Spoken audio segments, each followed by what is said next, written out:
gonna make my flight home? I'm feeling doubtful. My plane boards in 15 minutes, and I'm just now leaving the rental car center. Have to get into the SkyTram thingy to get to the main gates. I don't think this is happening.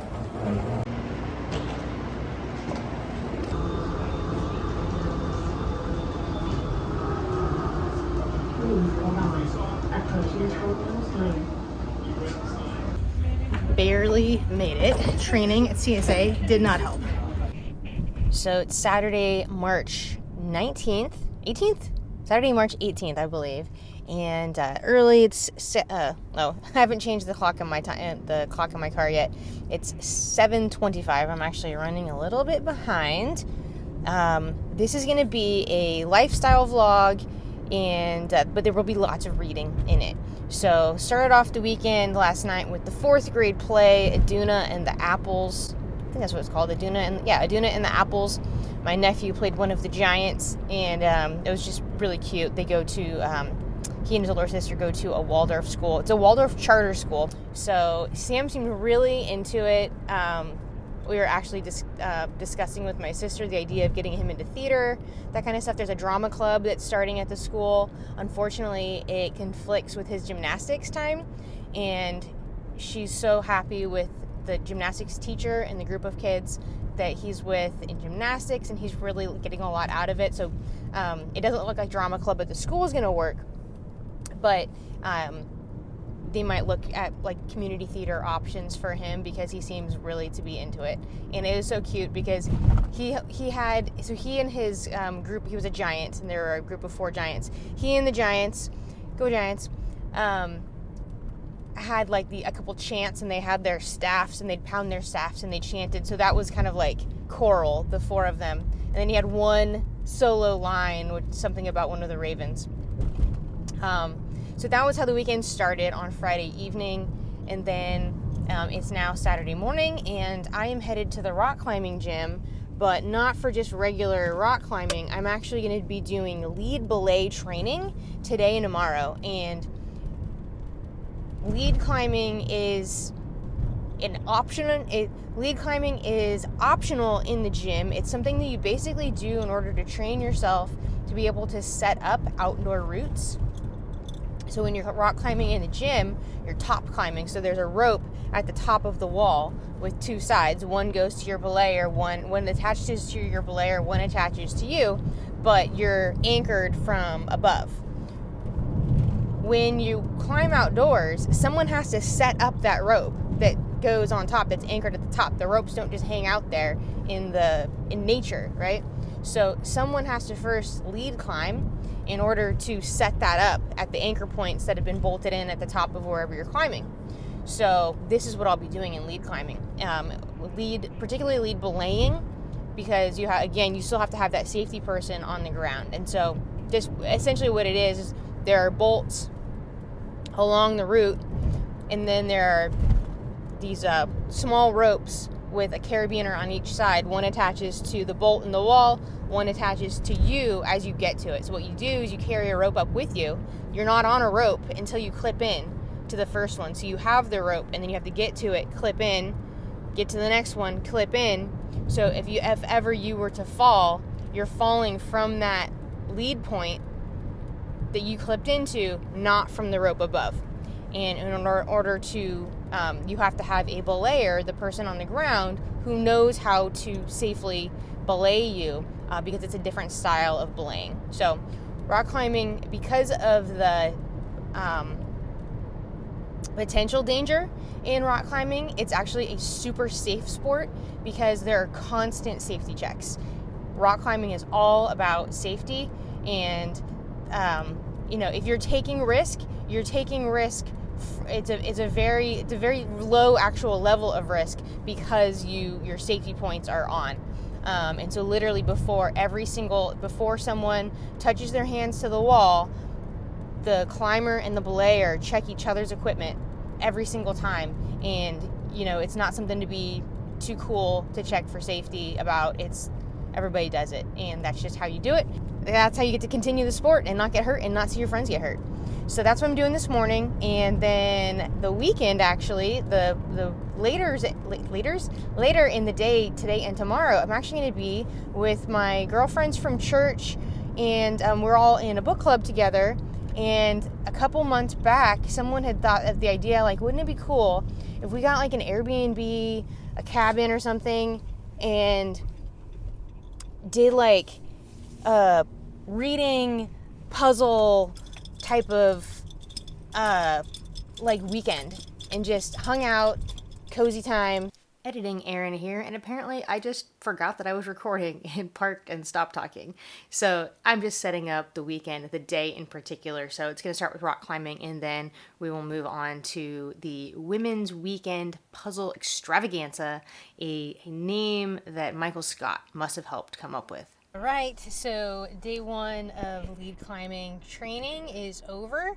I took a video. I'll show you the video. We practiced falling. So I got a video of Walter falling. So basically, we climbed up to a point where we clipped in, climbed above that, and then purposely took a fall so we would know what it feels like. Because when you fall lead climbing, you're falling further than if you're top roping.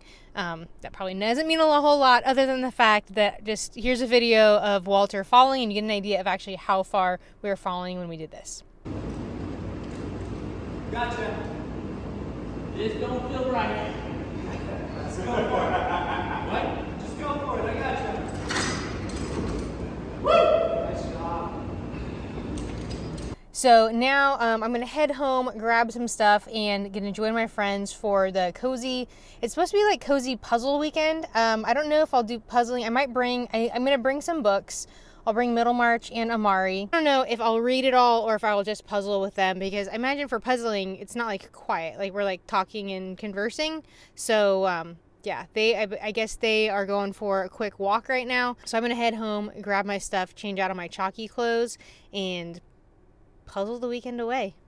And if people even think it's one amazing or like a crazy thing. So I could be certain that she has many favors in the beginning. What'd you do? Sister. We did a picture of it here. Huh? Oh, of yourself too. I did. We took a picture in the mirror of ourselves. That's fine. Alright.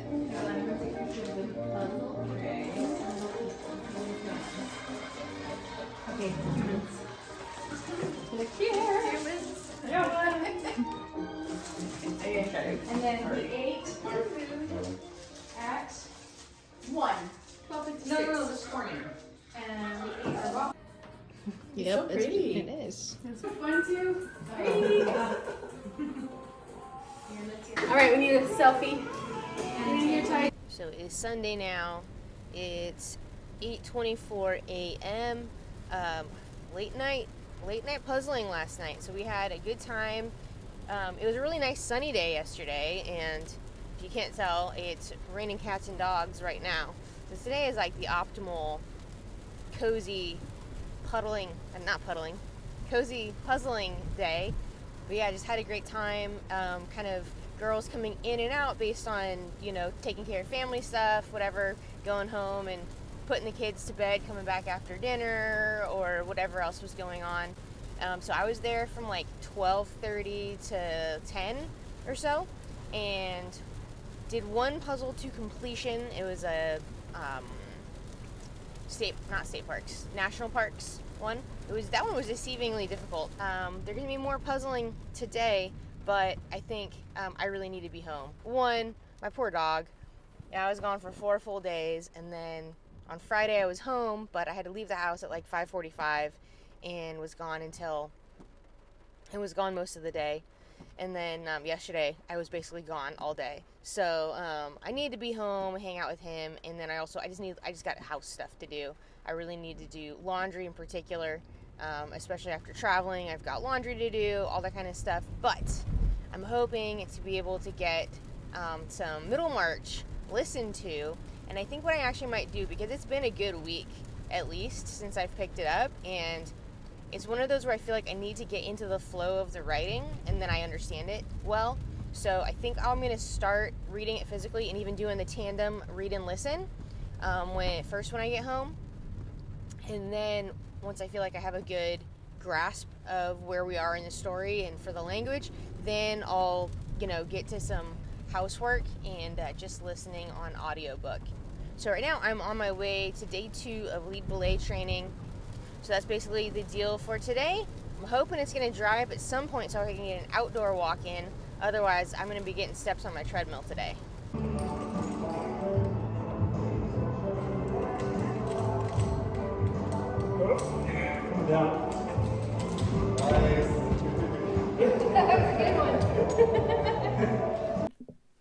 All right, back home. Oop, dog on my lap now. And I decided the only thing I really need to get done today is I'm just going to do kind of a basic tidy, but I really want to get back into Middlemarch. And then the big thing like around the house that I'm going to do is I need to run over to the grocery store and pick up a few staples, get like my overnight oats prepped for the next few days. I've got some meat defrosting. And so I'll probably do a little bit of food prep kind of stuff later. And in the meantime, I'm just going to sit with my dog, who's happy that I am home and on the couch with a hot cup of coffee, and get back into Middlemarch and see how much progress I can make in this before I start tackling the more household things today. But yeah, I think after 4 days of travel, busy work day on Friday, busy fun day yesterday, I think I just need to have a veg out kind of afternoon, and so that is the plan. So what time is it? It is, it's already 2:39. Oh, the other thing I just did, I started watching this show. Let me know if I told you about this earlier. I will edit this part out if I already told you what this was. I started watching this show on Netflix called Outlast, and it's basically like, what if you removed the kind of game show like portion of Survivor? And I think the like tagline for Survivor is like outwit, outplay, outlast, something like that. And the show is called Outlast. And so the whole, like the premise is there are no rules. The only rule is you have to survive, and you can only win as a team. So they can only be alone for something like 24 hours or something like that. And if they start off with 16 people divided into 4 teams, and then those teams can change as people leave for, kind of quit. They have like a flare gun where when they decide they're ready to be done, they shoot the flare gun, they're out. And then there can be alliances and like whatever can happen.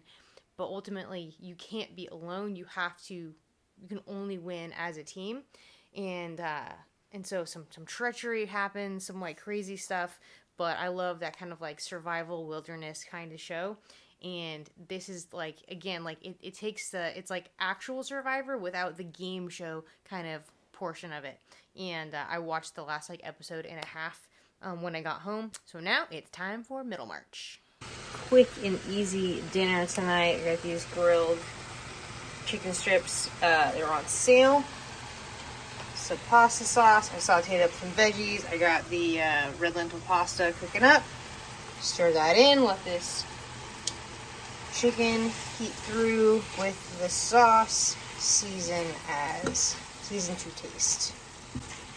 High protein. Good balance of carbs. Get a little bit of olive oil in the pan too for some good healthy fat before I put the greens in there. It's going to be a delicious, filling dinner. And there we have the final product, including the water boiling. This took 15 minutes or so. It takes 8 minutes for the pasta to cook. Sauteed the greens and got the chicken and the sauce heated up while the pasta was cooking. Easy peasy. So I'm about to sit down with my dinner. I can see the steam. I don't know if you can see the steam on the camera, but this is just a staple dish in my house. So it drives me crazy. I think a lot of times when people are looking to, whether it's to eat healthier or to lose weight or whatever, they want recipes. They think recipes are going to be the thing. That's the thing that's holding them back. And if you don't know how to cook, not knowing how to cook is the thing that's holding you back, because it's not a particular recipe. I need high protein recipes. I need whatever. I see it all the time, particularly in like weightlifting, fitness, nutrition related Facebook groups, that's what people are wanting, is recipes. You don't need recipes. You just need a handful of staple foods that you know how to make, and then you can combine them in different ways. Like, I could take this same concept of a meal, basically pasta, veggie, meat with sauce, and I could make this a billion different ways, right? If I needed more fat in my diet, if I had more calories to take up today, if I didn't want tomato sauce, I could use pesto. It's going to give me, again, it's going to give me more greens, it's going to give me more protein, it's going to give me more healthy fats. I could use, any other type of meat in this. I could use ground beef. Another typical way for me to make this would be using ground beef in the sauce. And then that could vary, right? Depending on my caloric needs at the time. I would use 85% ground beef if I had more calories, or I would use 93% ground beef if I had less calories. The same volume of food, but one's going to give me more calories than the other. On the veggie side of things, you could do no veggies at all. Today I went with sauteed greens because it was super easy. Another really great way to make this, like, use less pasta and have more volume of food would be to use zucchini. And you'd basically want to do, you've probably seen like zucchini noodles, like the Spiralizer, or even in the like prepared food section of the grocery store, they'll have like the spiralized veggie noodles, zoodles, right? But the key to making that work well is to use, if you're going to combine the zoodles with your pasta, is to cut the zucchini into whatever shape, or like a similar shape as the pasta that you're using. So if you're using spaghetti or linguine or something like that, then like the spiralized version of zucchini would be perfect for that. But I'm having penne, or if you're having like rigate or something like that, which are commonly what I get, because that's what they make in the red lentil or chickpea pasta, is I would just kind of cut them into, short little, 2-inch kind of sticks or whatever, kind of julienne them, saute that up, and then I would just do the same thing I did today. So I started with olive oil in the pan. I would throw the zucchini in, followed, because that's going to take a little bit longer, followed by the greens, get the greens down. While the water's boiling, then I would throw in the sauce and the chicken to warm those through, season everything up, combine, bada bing, bada boom, you got dinner. And that is one staple dish that you can have, and you can have it in myriad of different ways, like I said. The only thing I ever need like a recipe for, it's not really the recipe I need, I just need the cook time and temperature. So whether I'm, cooking something in the oven, the Instant Pot, or the air fryer, especially if I'm cooking meat, but even veggies sometimes, I'll just look up, Instant Pot, pork loin, time and temperature. And that's all the information that I need to know. Otherwise, I'm just going to season it in the way that I'm going to season it. And for the most part, all you need for cooking, all you need for the basics is some form of fat, cooking fat. So ideally that's going to be olive oil, avocado oil, butter, or ghee, coconut oil as well. Different reasons for using different ones. Ultimately, it comes down to preference. Salt and pepper. Like, that's the very basics, and then you could add in some garlic powder, some onion powder, some red pepper flakes, some oregano, like whatever seasonings you like. But at the very least, you can't lose with your fat, your salt and pepper. Start there, and then your sauces, whatever else you're going to have with it, is going to add that different flavor component. So I ended up making it to chapter 21 in Middlemarch. We had we initially started off with kind of this one family, particularly these two sisters and their uncle, and then we kind of just veered off into some other Middlemarch characters. A lot of it was not kind of grabbing me, and honestly the reason that I had stopped listening to the audiobook to begin with, because I just wasn't following the story of these people. Who are we talking about, and what is even going on? And honestly, I couldn't tell you. Not a whole lot happened. A lot of it had to do with just kind of church people and their different theological viewpoints, and just kind of getting introduced to these other kind of characters. And yeah, I don't have a whole lot to say about that. In chapter 21, we are now back with Dorothea, who is kind of like, she's somewhat the main character of the book, even though it's kind of an ensemble cast. She seems to be kind of the main through line throughout the story. And she has now gotten married, and they're on their honeymoon in Rome, and she's kind of experiencing some of the growing pains of what it is to be married. She's also married to, she's like 20 or something, and her husband is 45. And so she very much just, and while they were courting, very much just reveres him, defers to him in everything. It doesn't seem to have an opinion of her own, or at least doesn't want to share that opinion. Just everything is, what do you want? Whatever you want, whatever you think is best is what I would like. And she's, yeah, there's starting to be a little bit of maybe a culture shock kind of moment for her as she's become a new wife. And so that's where we are in Middlemarch. I'm going to go program my coffee for the morning. I've got early morning 6 a.m. client, and I'm going to take Amari in the night game to bed with me. Thank you for watching. Remember, every day is a great day for a great day, all day.